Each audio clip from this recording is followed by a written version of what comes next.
Assalamualaikum warahmatullahi wabarakatuh. Waalaikumsalam warahmatullahi wabarakatuh. Alhamdulillahilladzi ja'ala hadha syahra sayyidas suhur wa unsila fihi al-Qur'an hudan linnasi wa bayyinatin minal huda wal furqan. Asyhadu an la ilaha illallah wahdahu la syarika lah wa asyhadu anna sayyidana Muhammadan abduhu wa rasuluh. Allahumma sholli wa sallim ala sayyidina Muhammad Sallallahu alaihi wasallam wa ala alihi wa sahbihi ajma'in, amma ba'd. Ila hadratil kiram, kepada para alim, para ustaz, para tokoh masyarakat, wabil khusus ketua DKM dan jajarannya, para kasepuhan yang tidak kami sebut satu persatu, namun tidak mengurangi hormat dan takzim kami. Hadirin wal hadirat jamaah sholat subuh rahimakumullah. Pertama-tama mari kita panjatkan puja puji syukur kita kehadiran Allah Subhanahu wa taala. Sholawat beserta salam semoga selalu tercurah limpahkan keharibaan junjungan kita Baginda Nabi besar Muhammad Sallallahu alaihi wasallam. Semoga kita semua benar-benar menjadi umat yang selamat dunia dan akhirat. Amin. Serta mendapat syafaat di yaumil kiamat. Amin ya rabbal alamin. Hadirin wal hadirat yang dimuliakan Allah Subhanahu wa taala. Kita dalam pendidikan bulan Ramadan yang tujuannya adalah membentuk diri kita menjadi hamba-hamba yang ahli bersyukur, menjadi hamba-hamba yang ikhlas kepada Allah Subhanahu wa taala, juga menjadi hamba-hamba yang bersabar di hadapan Allah Subhanahu wa taala. Yang pertama, kita dididik untuk menjadi orang yang benar-benar bersyukur kepada Allah Subhanahu wa taala.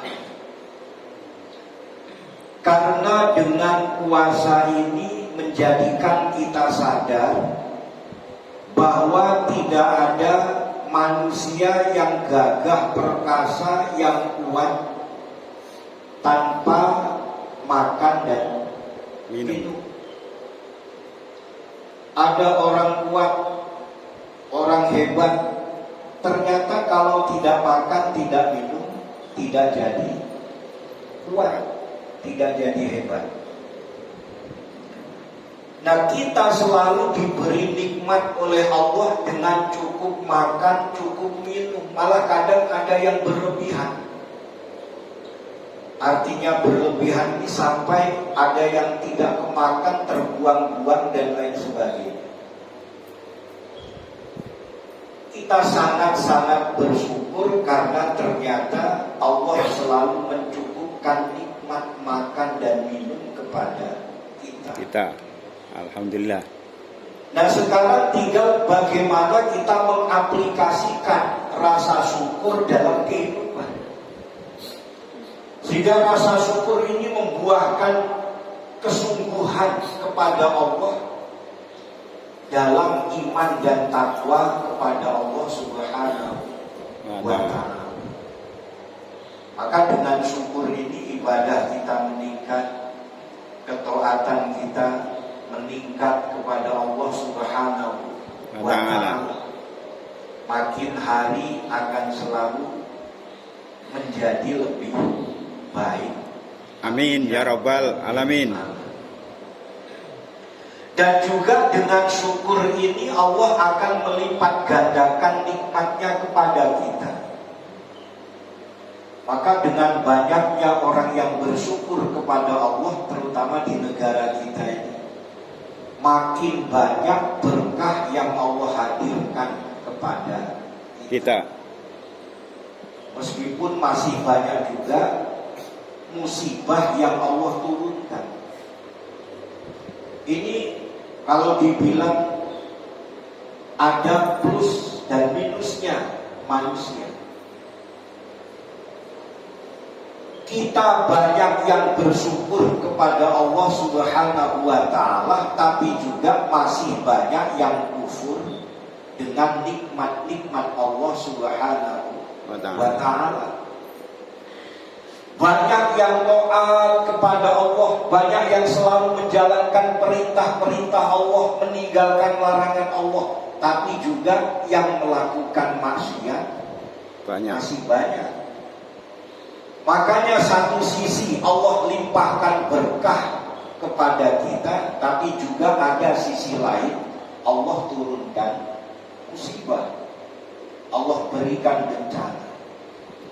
Tapi tetap itulah bentuk kasih sayang Allah Subhanahu wa Ta'ala, karena manusia itu al-insanu mahalul khata wa nisyan. Manusia itu tempatnya salah dan lupa. Kalau tidak diberi peringatan dengan peringatan yang keras, ada musibah dan lain sebagainya, kadang-kadang hati kita ini kalau hanya peringatan dengan dakwah-dakwahnya para pendai kita, kadang-kadang tidak tergetar ke hati kita.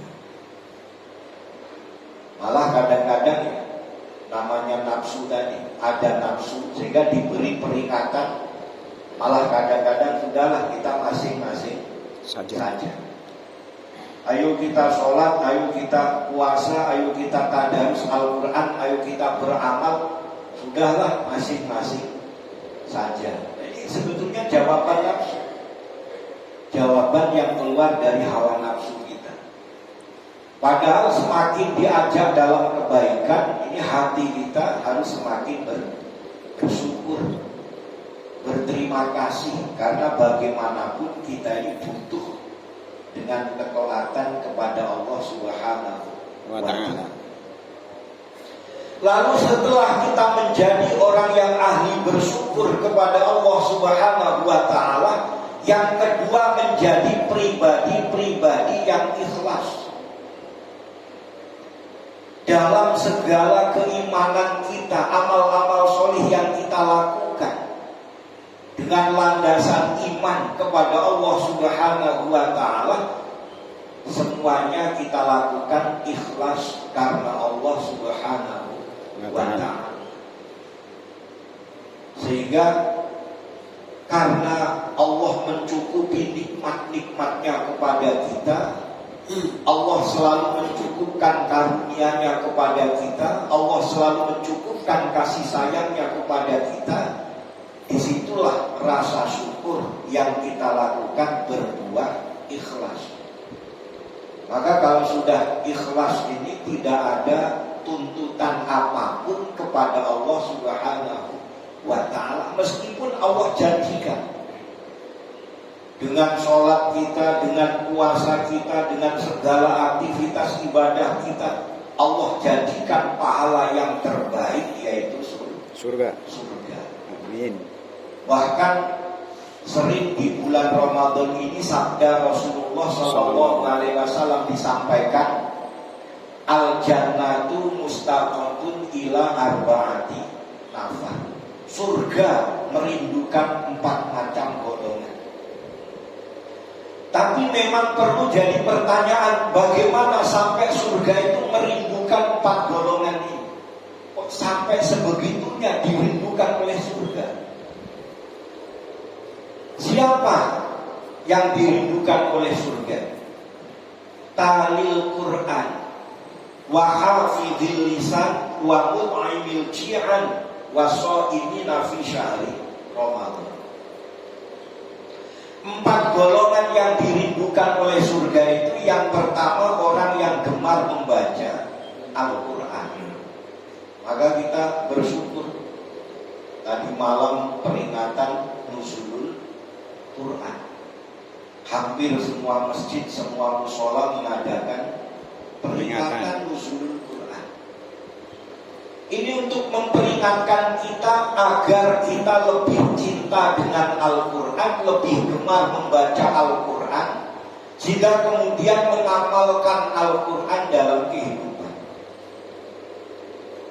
Lalu apa kaitannya dengan membaca Al-Quran menjadi orang yang dirindukan oleh surga? Jawabannya karena Al-Quran itu firman Allah.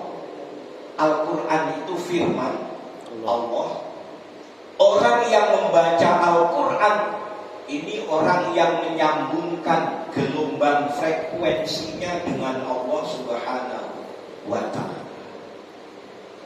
Maka segala sesuatu ini harus ada sambungan, terutama dengan Allah Subhanahu wa ta'ala. Karena ada sambungan frekuensi dengan Allah Subhanahu wa ta'ala, ada gelombang frekuensi nyambung kepada Allah Subhanahu wa ta'ala. Maka karena ada sambungan dengan Allah, menjadikan kita dirindukan surga. Maka kita gemar baca Al-Quran. Bukan hanya masalah dirindukan oleh surganya, ada sambungan frekuensi antara kita dengan Allah Subhanahu wa ta'ala. Karena dalam penelitian, semua makhluk itu ada frekuensi yang tersambung dengan Allah, bahkan termasuk tumbuhan. Tumbuh-tumbuhan pun ini ternyata dalam penelitian ada frekuensi atau ada gelombang suara yang tersambung dengan Allah Subhanahu wa ta'ala. Jadi kalau dalam bahasa Al-Quran, semua tumbuh-tumbuhan itu berzikir dengan bertasbih kepada Allah Subhanahu wa ta'ala. Nah, kita membaca Al-Quran, karena membaca Al-Quran pun termasuk mengingat Allah Subhanahu wa ta'ala. Lalu yang kedua, wahafidil lisan, orang yang menjaga lisan. Bagaimana orang yang menjaga lisan? Apa juga ada frekuensinya dengan Allah? Justru orang yang menjaga lisan ini orang yang tidak mematikan frekuensinya dengan Allah Subhanahu wa ta'ala. Karena yang mematikan frekuensi kita dengan Allah itu justru kata-kata dusta, kata-kata yang buruk, kata-kata caci maki. Nah, ini memutus hubungan antara kita dengan Allah Subhanahu wa ta'ala. Tidak akan diterima oleh Allah Subhanahu wa ta'ala segala perkataan-perkataan dusta, perkataan caci maki, fitnah dan lain sebagainya. Tidak diterima. Maka memutus hubungan dengan Allah Subhanahu wa ta'ala, terutama jalinan atau frekuensinya dengan Allah terputus. Maka dengan menjaga lisan ini termasuk menjaga frekuensi kita dengan Allah terus terjalin. Nah, orang-orang yang terputus antara hatinya, antara jiwanya dengan Allah Subhanahu wa ta'ala, ini orang yang akan terhambat dalam kepulangannya kepada Allah Subhanahu wa ta'ala. Terhambat untuk sampai kepada Allah Subhanahu wa ta'ala. Ini yang kedua. Lalu yang ketiga, orang yang memberi makan kepada orang yang kelaparan. Apa ada hubungannya? Hubungannya lebih besar. Karena Allah selalu hadir dalam setiap jiwa dari hamba-hambanya. Mungkin kita masih ingat kisah tentang Nabi Musa alaihissalam begitu selamat dari kejaran Raja Fir'aun. Ini bala tentara Fir'aun atau Fir'aun dan bala tentaranya ditenggelamkan oleh Allah.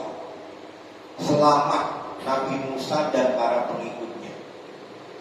Kemudian ada pengikut Nabi Musa alaihissalam bertanya, wahai Nabi Allah Musa, jika kita ini selamat karena Allah Subhanahu wa ta'ala, maka izinkan kami membuat jamuan untuk Allah Subhanahu wa ta'ala. Mau dibuatkan jamuan, diberikan hidangan. Artinya mereka mau mempersiapkan makanan minuman sebagai rasa terima kasih kepada Allah Subhanahu wa ta'ala. Nabi Musa murka. Allah itu zat yang tidak butuh dengan makan dan minum. Allah itu zat yang butuh untuk kita taati, untuk kita sembah. Bukan butuh dengan makan dan minum seperti kita. Dan ternyata Allah Subhanahu wa ta'ala memberi teguran kepada Nabi Musa alaihi salam. Wahai Musa, kenapa engkau menghalang-halangi hambaku yang ingin berterima kasih kepadamu? Katakan kepada mereka, aku akan datang dalam jamuan yang mereka sediakan. Disampaikan oleh Nabi Musa, silahkan yang mau membuat jamuan, Allah akan datang. Dibuat hidangan, makanan, minuman yang lengkap, yang terbaik, yang paling enak yang mereka bisa bikin, dihidangkan. Begitu selesai hidangan ini disiapkan, yang datang adalah pengemis. Datang seorang pengemis, jalannya bonteng, sudah kelihatan lapar. Mungkinan sudah berhari-hari tidak makan, tidak minum. Karena hidangan ini untuk Allah, maka begitu datang pengemis diusir. Pergi pengemis tadi dengan kecewa. Lalu mereka tetap menunggu datangnya Allah Subhanahu wa ta'ala sampai waktu sore, sampai mau masuk malam. Ini kalau dibiarkan hidangannya rusak. Usul kepada Nabi Musa, wahai Nabi Allah Musa, bukankah engkau yang mengatakan Allah akan hadir dalam hidangan yang kami sediakan? Apakah engkau berbohong kepada kami? Kata Nabi Musa, usul lagi kepada Allah, ya Allah, bukankah engkau yang mengatakan akan hadir dalam jamuan yang mereka sediakan? Apa kata Allah? Allah berfirman, wahai Musa, bukankah setelah hidangan kalian sediakan, datang hambaku yang ingin meminta dibelas kasihan, tapi kalian malah mengusirnya. Padahal aku hadir dalam setiap jiwa dari hamba-hamba. Allah selalu hadir dalam setiap jiwa hambanya. Maka memberi makan kepada orang yang kelaparan, ini sambungan yang besar dengan frekuensi kepada Allah, sambungan yang sangat besar. Allah hadir dalam setiap jiwa hambanya, terutama kepada mereka yang teraniaya, mereka yang dalam kesusahan, mereka yang dalam penindasan, mereka yang dalam penderitaan. Ini frekuensi dengan Allah lebih besar. Maka menolong kepada orang-orang yang susah, orang-orang yang sangat membutuhkan, ini akan dirindukan oleh surga. Karena sambungan frekuensinya dengan Allah sangat besar. Ini memberi makan kepada yang kelaparan. Yang keempat, orang yang berpuasa di bulan Ramadan. Nah ini kita rasakan sendiri. Bahwa dengan berpuasa ternyata kita merasakan kita yang tadinya kuat, yang tadinya gagah, begitu tidak makan, tidak minum, ternyata lemah. Dari kita berpuasa inilah jaminan sambungan antara kita dengan Allah terhubung, di frekuensinya terjalin dengan Allah Subhanahu wa ta'ala. Itu yang menjadikan surga merindukan 4 macam golongan yang semuanya tersambung frekuensinya dengan Allah Subhanahu wa ta'ala. Amin ya rabbal alamin. Maka makin hari dalam berpuasa ini makin semangat. makin bahagia, makin senang, makin ikhlas, makin ridho kepada Allah Subhanahu wa ta'ala. Amin ya rabbal alamin. Nah, maka mudah-mudahan dengan puasa Ramadan ini kita selalu terhubung dengan Allah Subhanahu wa ta'ala, sehingga hidup iman kita, takwa kita lillah karena Allah Subhanahu wa ta'ala. Amin ya rabbal alamin. Semoga Allah ridho kepada kita semua dan selalu terjalin hablum minallah kita, hubungan antara kita dengan Allah Subhanahu wa ta'ala, juga terjalin hubungan kita hablum minannas dengan sesama manusia. Liridhoillah al-Fatihah. A'udzu billahi minasyaitonir rajim. Bismillahirrahmanirrahim. Alhamdulillahi rabbil alamin. Ar-Rahmanir Rahim. Maliki yaumiddin.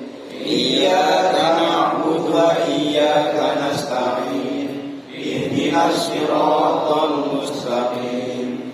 Siratal ladzina an'amta 'alaihim ghairil maghdubi 'alaihim waladdallin. Hasbunallah wa ni'mal wakil, ni'mal maula wa ni'man nasir. Hasbunallah wa ni'mal wakil, ni'mal maula wa ni'man nasir. Hasbunallah wa ni'mal wakil, ni'mal maula wa ni'man nasir. Hasbunallah wa ni'mal wakil, ni'mal maula wa ni'man nasir. Hasbunallah wa ni'mal wakil, ni'mal maula wa ni'man nasir. Hasbunallah wa ni'mal wakil, ni'mal maula wa ni'man nasir. Allahumma sholli ala sayyidina Muhammad sayyidil awwalin wal akhirin. Amin. Wasallim radhiyallahu ta'ala an kulli sahabati Rasulillah ajma'in. Walhamdulillahi rabbil alamin. Hamdan syakirin, hamdan na'imin, hamdan yuafi ni'amahu wa yukafi mazidah. Ya Rabbana lakal hamdu wa lakal syukru kama yanbaghi li jalalikal karim wa 'azimi sultanik. Allahu latifun bi ibadihi yarzuqu man yasha wa huwal qawiyyu aziz. Allahumma tubtu anhu wa aslamtu wa aqulu la ilaha illallah wa ashhadu anna Muhammadar Rasulullah. Allahumma baqa'il iman, Allahumma istikharatil iman, Allahumma khiftil iman, Allahumma nuril iman wa bil quwwatil iman wal islam wal ihsan ila akhir zaman. Rabbana atina fid dunya hasanah wa fil akhirati hasanah wa qina azabannar. Subhanaka rabbika rabbil izzati amma yasifun wa salamun alal mursalin walhamdulillahi rabbil alamin. Demikian, banyak salah dan hilaf, mohon maaf. Billahi taufiq wal hidayah. Wassalamualaikum warahmatullahi wabarakatuh. Waalaikumsalam warahmatullahi wabarakatuh.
wa sallim wa barik